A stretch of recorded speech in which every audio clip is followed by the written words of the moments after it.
आज की हमारी स्टोरी एक लड़के रिचर्ड की है जो पिज्जा डिलीवरी बॉय था। रिचर्ड अपने कॉलेज के दिनों में एक पिज्जा शॉप पर पार्ट टाइम जॉब करता था। एक रात करीब 12 बजे जब रिचर्ड अपनी शिफ्ट खत्म करके निकलने ही वाला था, तब अचानक ही पिज्जा शॉप का फोन बजा। तो रिचर्ड ने फोन उठाया। कोई बहुत ही सहमी हुई आवाज में ऑर्डर दे रहा था। पहले तो रिचर्ड ने ऑर्डर लेने से मना करने का सोचा, क्योंकि पिज्जा शॉप का क्लोजिंग टाइम पहले ही हो चुका था। लेकिन जब उस आदमी ने 5 लार्ज साइज पिज्जा ऑर्डर किए तो रिचर्ड ने ऑर्डर ले लिया, क्योंकि अक्सर बड़े ऑर्डर पर अच्छी खासी टिप मिल जाती थी और रिचर्ड को पैसों की जरूरत भी थी। रिचर्ड जल्द से जल्द पिज्जा का ऑर्डर देने के लिए निकल पड़ा। पिज्जा जिस जगह डिलीवर करना था वह जगह पिज्जा शॉप से बहुत दूर थी। वह जगह मेन सिटी से जरा हटकर थी। बहुत रात हो चुकी थी और वह रास्ता भी बहुत ज्यादा सुनसान और वीरान था। वह रोड कच्ची थी और आसपास जंगल था।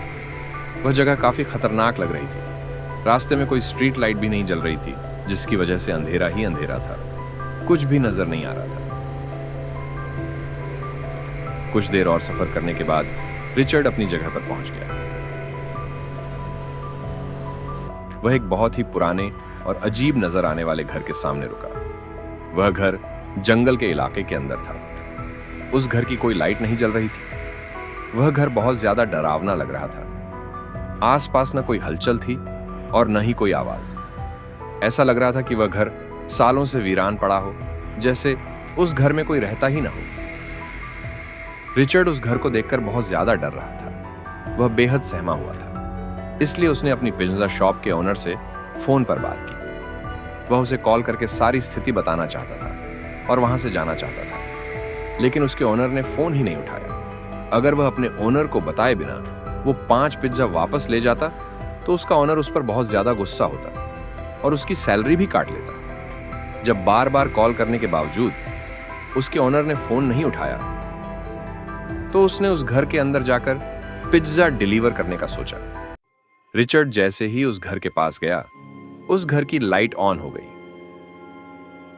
रिचर्ड को थोड़ा हौसला हुआ कि उस घर के अंदर कोई मौजूद है। रिचर्ड ने उस घर की डोरबेल बजाई और जोर से कहा, पिज्जा डिलीवरी। पर काफी देर तक किसी ने दरवाजा नहीं खोला। रिचर्ड ने फिर से बेल बजाई तो उसे अंदर से किसी के कदमों की आहट सुनाई दी, लेकिन फिर भी किसी ने दरवाजा नहीं खोला। रिचर्ड वापस जाने ही वाला था कि अचानक से दरवाजा अपने आप खुल गया। रिचर्ड थोड़ा घबरा गया और फिर उस घर के अंदर चला गया। वह घर बहुत पुराना था। उस घर के हॉल में एक धीमी सी लाइट जल रही थी। उस घर में कोई नजर नहीं आ रहा था। रिचर्ड ने आवाज लगाई, क्या कोई घर पर है? कृपया अपना पिज्जा ले लीजिए। तब रिचर्ड ने वहां एक काली बिल्ली देखी जो सोफे के पीछे से निकलकर कमरे की तरफ भागी। जैसे ही वह बिल्ली उस कमरे में घुसी, उस कमरे की लाइट और टीवी ऑन हो गए। साथ ही छोटे बच्चों के हंसने और खेलने की आवाज आने लगी। रिचर्ड को लगा कि शायद उसके साथ कोई मजाक कर रहा है। वह गुस्से में उस कमरे के अंदर गया। वहां 2 छोटी सी लड़कियां बैठी थीं। वह वहीं बैठी बैठी रिचर्ड को अजीब तरह से घूर रही थी। रिचर्ड उनसे कहने लगा, मैं कब से डोरबेल बजा रहा हूं, पर तुम लोग तो दरवाजा ही नहीं खोल रहे। अजीब लोग हो। रिचर्ड उन पर गुस्सा कर रहा था, लेकिन फिर भी वो दोनों वहीं बैठी बिना कुछ बोले रिचर्ड को अजीब नजरों से देख रही थी। फिर रिचर्ड ने कहा, मैं पिज्जा देने आया हूं। क्या तुम्हारे घर में कोई बड़ा है जिससे मैं पेमेंट ले सकूं? तभी जो हुआ उसे देखकर रिचर्ड डर से कांप उठा। अचानक उन लड़कियों की आंखों का रंग सफेद पड़ गया और उनकी खामोशी खौफनाक हंसी में बदल गई। उन्होंने दरवाजे की तरफ इशारा किया जो ठीक रिचर्ड के पीछे था। रिचर्ड पीछे मुड़ा तो वह डर से कांप उठा। उसके हाथों से 5 पिज्जा के बॉक्स नीचे गिर पड़े, क्योंकि उसके ठीक सामने एक बहुत ही डरावनी औरत खड़ी थी। वह बेहद खौफनाक लग रही थी। उसका चेहरा बहुत ही ज्यादा भयानक और डरावना था। रिचर्ड डर से कांप रहा था। वह डर कर अपनी स्कूटर की तरफ भागा और वहां से भाग गया। वो 2 लड़कियां और वह औरत घर के दरवाजे पर खड़ी होकर उसे देख रही थी। रिचर्ड अभी थोड़ा ही आगे गया था जब उसे महसूस हुआ कि उसका स्कूटर गड़बड़ करने लगा है। थोड़ा और आगे जाते ही उसका स्कूटर बंद हो गया। डरा हुआ रिचर्ड स्कूटर से उतरा और उसने देखा कि उसके स्कूटर का टायर पंचर हो गया है। उसने डर के मारे पुलिस को कॉल की और जल्दी से जल्दी मदद के लिए आने को कहा। वह आसपास देखने लगा, तभी उसकी नजर स्कूटर के मिरर पर पड़ी, जिसे देखकर उसके पैरों के नीचे से जमीन खिसक गई। स्कूटर के पीछे वही औरत और वो दोनों लड़कियां खड़ी थीं। वो धीरे धीरे रिचर्ड के पास आ रही थी।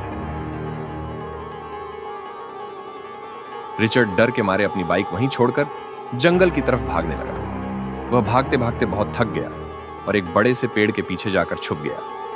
वह बस अपनी जान के लिए दुआ करने लगा।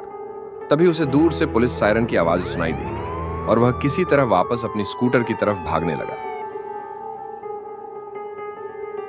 जब वह वापस अपनी स्कूटर के पास पहुंचा तो पुलिस उसकी स्कूटर की जांच कर रही थी। उसने पुलिस को सब कुछ बताया और उन्हें उस घर तक ले गया। पुलिस ने उस घर में जाकर जांच की, लेकिन उन्हें वहां एक जंगली बिल्ली के अलावा कोई नहीं मिला।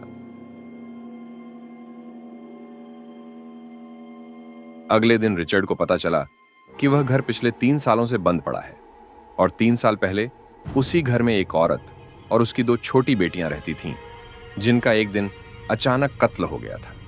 यह जानकर रिचर्ड के होश उड़ गए। उसे समझ आ गया कि उस दिन जिन लोगों को उसने देखा था वह उसी औरत और उसकी दोनों बच्चियों की रूह थी, जो शायद आज भी उस घर में कैद है। लेकिन उसे कभी यह पता नहीं चल सका कि आखिर वह फोन किसने किया था। इस हादसे के बाद रिचर्ड ने पिज्जा डिलीवरी की नौकरी छोड़ दी, लेकिन जब भी वह उस वाकये को याद करता है तो डर से कांप उठता है।